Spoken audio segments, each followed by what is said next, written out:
All right, we're back with another tip video. Spinnerbaits. What we're really going to talk about is deep water spinnerbaits. You know, any kind of spinnerbait, big spinnerbaits. You know, heavy ones, things we can go out there and throw, slow roll them in deep water. Here's the deal with tip videos. I really don't know what y'all want, so a lot of times I don't make them because I don't really know what people are struggling with. I always find it really interesting when I do these videos, and I'll bring up a lot of times, like in my Coinger series, if you've never watched those, I'll bring up Carolina rigs or something, and then I'll have a ton of comments going, man, I'm really not good with the Carolina rig, or I've really never had any success with it. And it blows me away because I might have caught more fish on a Carolina rig than any other bait I've ever thrown. So same deal, people always want to make deep cranking videos, which are kind of difficult, and I'm gonna do a deep cranking one, I promise, because I got some interesting thoughts on deep cranking. Here lately we've had all this high water and down here in Texas, and we've caught a lot of fish on spinnerbaits because it floods everything, and it's surprisingly not shallow though, all deep. So I wanted to kind of do a little deep spinnerbait video. So I'm going to kind of do a little talk about spinnerbaits, show you some fishing, explain like my setup and why I do some of those things. So let's start looking around, get into this stuff. Like I said, if you're new to my channel, Todd Castleline, I fish a whole bunch of tournaments, do a whole bunch of fishing, man, and I've kind of gotten into this YouTube thing. So been doing it for a year and a half now, kind of getting the hang of it. So anyways, if you're new to this, subscribe. You'll probably find a lot of interesting stuff on here. I do stuff different. I don't do things like everyone else. I try not to. I try to keep it as real as possible. I'm gonna try to give you information that's applicable, right? Things that you can actually like learn from here and actually go out there and catch fish, rather than just a whole bunch of, you know, hoopla about nothing and, you know, stuff that might or might not work or whatever. So I always try to show fish catches with all my videos. Why? Well, because here's the deal. If it doesn't go out there and catch fish, anything I say really is pointless. So I always want to show y'all what I'm talking about, and then show you out there on the water. So me and my buddy have actually been catching a lot of fish. Jason, y'all know my boy, Too Tall Bonds, aka 007. He's getting a lot of new nicknames now. We went out there, caught some fish, throwing a spinnerbait. Nothing giant, but man, just caught a ton of them, all pretty much doing the same thing. So let's kind of look at first what spinnerbaits I'm talking about, okay? All right. So I'm still a bottom dweller guy. So you can get a 3/4 ounce, 1 ounce, and 1 3/8. Okay. All right, so anytime I'm gonna go fish deep water with a spinnerbait, I really have 3 choices, okay? I'm gonna go with a 3/4 ounce, a 1 ounce, and a 1 3/8. Now, the 3/4 ounce is probably what I'm gonna use for anything like probably 10, 12 foot or less. I'll even throw it in a foot or two. It doesn't bother me, but that's what I'm gonna start off with, okay? 3/4 is really easy. It works probably almost better than any other spinnerbait all around for anything. I can still fish it out there deep. I can still fish it shallow. So it gives me a lot of leeway. It's probably your easiest spinnerbait to go fish. Next is a 1 ounce. If I know I'm never really gonna throw it any shallower either, if I know I'm really never gonna make a cast up there shallow, I'll go with the 1. It's not too much of a difference. You can feel a little bit. It will get down there deeper, quicker. So that's my other one. 1 3/8. Now the 1 3/8, right? That's when I'm like 100% gonna be fishing deep, and I'm talking about usually 15 foot or deeper. I'll throw it out there in 20, 25. It gets down there really good. I can feel it down there, and so that's something. Like I said, if I know I'm just strictly gonna throw it deep, that's the spinnerbait I'm gonna go with. Why are these spinnerbaits designed like this? Okay, here's the deal. You don't just getting a heavy spinnerbait doesn't mean it's going to be fished good deep, okay? It's really simple, guys. You want a heavy spinnerbait with small blades, okay? If you look, and these are all razor burner blades, okay? And they're not big blades. If you see spinnerbaits, big giant spinnerbaits with big blades on them, they're really not meant to fish deep, okay? The bigger the blade, the more your spinnerbait wants to rise. That's not what we want. We want our spinnerbait staying down on the bottom. So if anything, you want the smallest blades you can find that still kind of produce a little bit of thump, you know, that still vibrate. So that's why Strike King made these spinnerbaits. We're coming out with a new spinnerbait. It's probably already hit the market. I think it's the Andy Morgan spinnerbait. I've got a couple. I don't have any in the really heavy ones where I'd show you, but they're making them in 3/4 ounce. I'm pretty sure 1 ounce.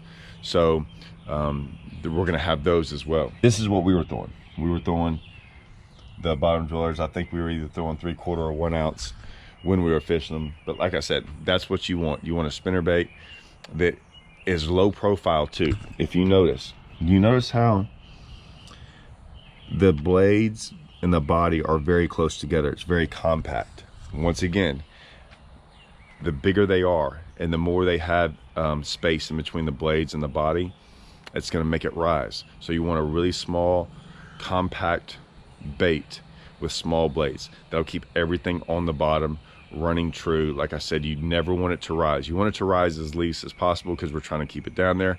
That's our biggest goal. It's just like a crankbait. You want a crankbait that dives down deep and stays deep, right? You don't want one trying to come up. Same thing with the spinnerbait. So that's our main goal. Now, the rod and reel. Okay, let's look at that. All right, my rod and reel combo. Here's what I got. I got my Lew's Super Duty 300. Yeah, that's right, Super Duty 300. Here's the reason why I have the Super Duty 300. Anytime I'm gonna fish really, really deep and pretty much have anything over 20-pound test line, guys, it's a spinnerbait. There's almost no reason to throw light line on a spinnerbait, especially out there deep. They're not gonna see the line, okay? So just throw that out there. They're not gonna worry about seeing the line. So if they're never worried about the line part, what are you really worried about? You're worried about either breaking off, in my opinion, or keeping the bait down there. If you've seen my swim bait videos, right? It's a big deal to have a swim bait with really light line on there to keep your bait down there. But we're throwing pretty light swim baits. We don't really wanna throw 1 ounce swim baits out there. That's really not what we're doing. We're trying to get the lightest swim bait down there and move it really fast. This isn't the case with spinnerbaits, okay? The weight of itself is gonna keep it down there. So you can go 20-pound test line, no big deal. So I got 20-pound sunline shooter on there. I can go as heavy as 22. You can go as 25. Most of the time, I say most of the time, like, so what we were dealing with is our lakes are 10 foot high, you know, and we are fishing tons of heavy hay.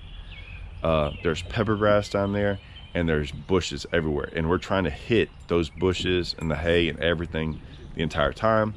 So I do not want, my line is going to be rolling over bushes and hay constantly. I do not want light line on there, okay, at all. I mean, because it is, I mean, I don't know how many times we're getting hung up in that stuff. The bait's not really getting hung up, but we'll catch fish where it kind of gets hung up. You can always feel your line over bushes and over stuff, so it's always getting a little bit of abrasion on it. So I want a heavy line. Plus, if you catch 40, 50, I mean, I'm one of those guys that I don't really like to retie and I forget about it. So when I'm just catching fish after fish after fish, man, that's usually a lot of times when you catch over 10, 15, 20 fish, you forget to retie. I don't mind it. I forget all the time and just keep going, but I'm not worried about breaking off because I got such heavy pound line on there, so it's no big deal. Plus, we're out there, man, if I catch a 10-pounder, I don't want to be worried about breaking off on a 10-pounder.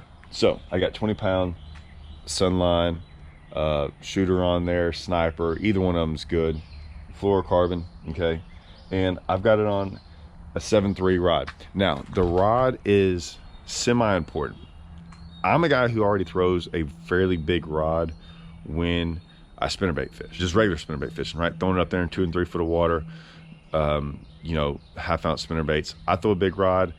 I always have. I like it. It feels right to me. I don't really lose fish. Why change? Okay.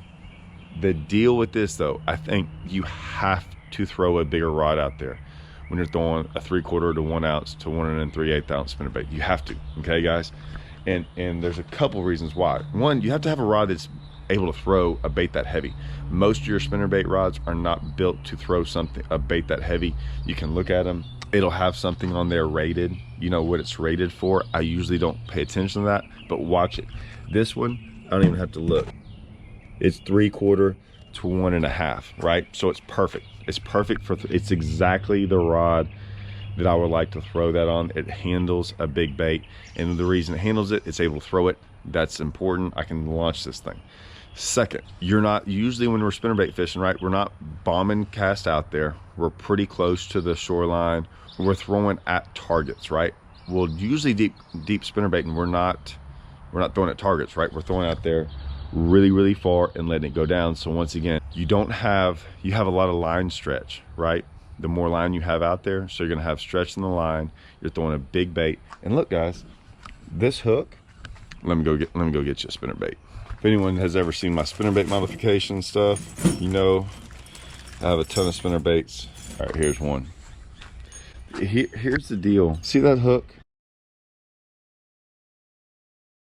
Here's one thing that baffles me with baits and guys, and they don't just sit down and really think about stuff, right? And you always hear me. I'm always the guy that says guys usually don't have heavy enough rods, heavy enough line, heavy enough equipment. We're getting bigger baits. We're getting heavier duty wire. We're getting all these things that are heavier in our sport, right? Rods are getting big. Everything's getting bigger and more powerful. And sometimes the rods, the one thing, they like the feel of a rod and this bend in a rod, but the problem is it doesn't match what we're trying to do with all these baits. So, and here's what I mean. I understand we got these light wire hooks and things on worm hooks and stuff, and people are throwing lighter rods. No one's making a lighter wire hook on a spinnerbait, and there's no reason to, right? So we still have this big hook, okay? So look, that hook is thick. That is a 4 to 5 aught normal, regular, heavy duty. You can't bend that hook. Why would you throw a rod that bends a lot, right? That has a lot of action on it. You don't want that. Like the whole deal with your rod is to drive the hook in a fish's mouth, right? That's the whole deal. And if you don't have driving power to do that, then you're missing the whole point of your rod. Okay, so there's like three things with a rod. You've got to be able to cast a bait, drive a hook, and then have enough bend in it when you fight it that it doesn't come off. That's it. That's really the only three things you ever need with a rod. Those three, if you can handle those three things with your rod, then your rod's perfect. And that's kind of the way I look at stuff. I'm rarely worried about losing them when I've got a fish on. I'm not too worried because most of my rods can handle everything I cast. It's really about hook drive. If I think I see from fishing all these events and watching guys lose fish over the years, right? Being with guys, I think the number one thing people lose fish on is not driving the hook through the fish's mouth. I really believe that. And it's not the 2-pounders, guys. It's the big ones that you never get in. Okay, those are the ones. A bigger fish has a tougher mouth, right? I'm not worried about losing the 2-pounder. I'm worried about losing the big one. Everyone's worried about losing the big one. So pay attention to that, guys. So these are big hooks, okay? So I want a rod that's gonna be able to drive that hook through a fish's mouth. So that's my setup. Now, let's kind of jump in and see how we work it, right? All we're doing is throwing it out there, letting it fall to what we think is about the right depth. And you'll kind of get used to that. I want it to start moving before it actually hits whatever I'm doing. Now, if you're fishing clean bottom, no big deal. You want to see it fall. But everything else, you say we're fishing 15 foot and there's bushes in 5 coming up. I'll throw it out there, but I'll probably start reeling on it when it gets about 7-8 foot down there. And then I can slowly start slowing it down or speeding it up depending on if my bait's hitting stuff. I'd never want it to really fall down in the stuff and try to then, that's a great way to get hung up, right? So I want to start reeling on it a little bit before, make it start moving before it actually hits whatever I'm trying to kind of skim over or touch. And so you'll see us a lot of times, and after a while throwing it out there, you just kind of have this feeling of like 2, 3, 4 seconds of how deep something needs to get down there. And that's what we're doing. So I'll show you those clips. We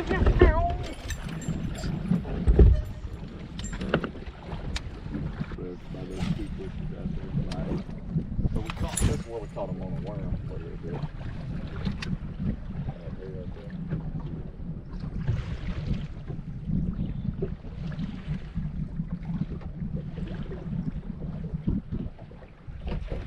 Well, he hears you. I hear you. Oh, you know. Out here just trying to trying to catch a fish. Look how I'm with it, dude. That's what I seen you a while ago. I got one on and God, there's a big one, dude. Did you see that? yeah, I got one on and there's one with it. And then I'm letting it swim around. I don't know if she's still with it. Well, I don't either, but like. You can.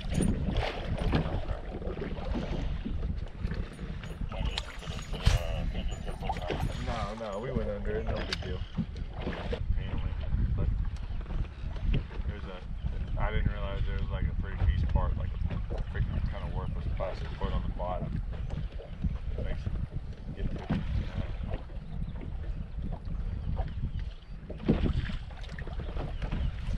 That's all we got.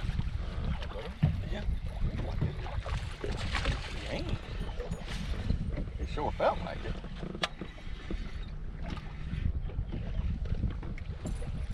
Suckers smoking. They're healthy and big. Or, you know, like. Yeah, they're getting further and further along over there.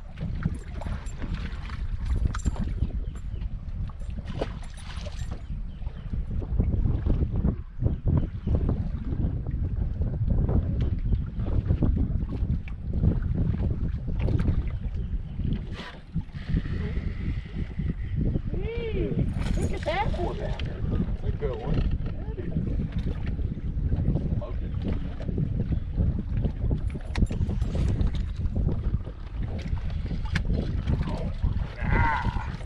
Biggest one I've caught like.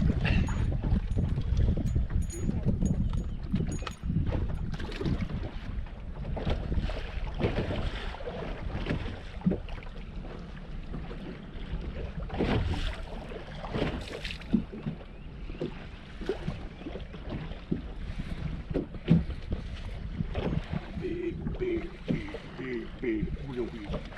Woo! You sure? A little bit bigger than normal. Yeah, it's a little bit bigger than normal. So fat.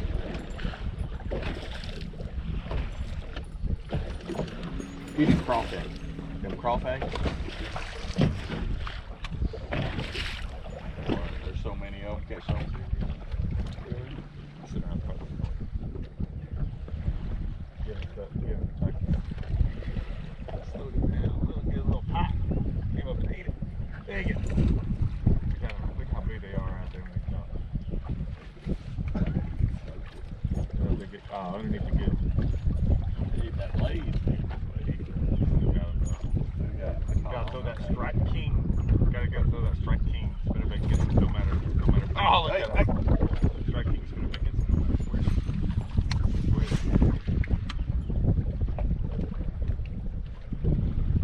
Kind of looks like Steve said that he's like everything catches like.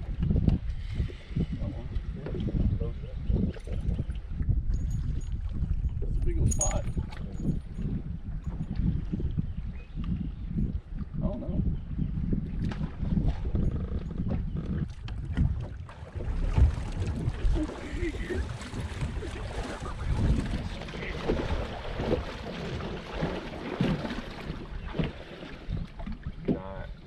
Giant. Stud. Giant 2.5 pounder. Studs. Just studs. Look at That's a pretty good one. Man, it's 3 pounds. Oh, shoot. Spotty. Look at it. Spotty.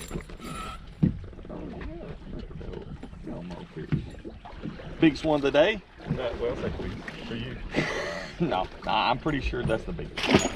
Pretty sure I got it.